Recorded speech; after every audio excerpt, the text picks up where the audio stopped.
muna sa'yo. Hindi, ako talaga gusto ko yung kilay ko. Ako ito binili. Ang gwapo Sa talaga ng tindahan. bata na yung si Ginelo. Ay, tulog. Sino lang yung kitang bata na. Si Jetro yan. Makulit yan eh. Yun ang estudyante ni ma'am na makulit eh. Dito. Makulit ma'am yan. Yun ako nakatira sa kanila. Ay, ano yan?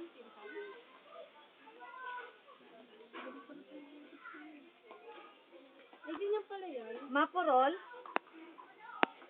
Ewan ko doon sa mama na yun, tas ang sungit-sungit pa. Sa tapat ng gap. Yung tindahan dyan. Hindi nakakaahit. Uy, bakla, huwag mo akong i-video. Maganda na ako. Hindi naman may ka gagamitin sa te. Barnis. Okay lang. Uy, yung bossing namin, oh. Sika po. Videohan din natin si Kap.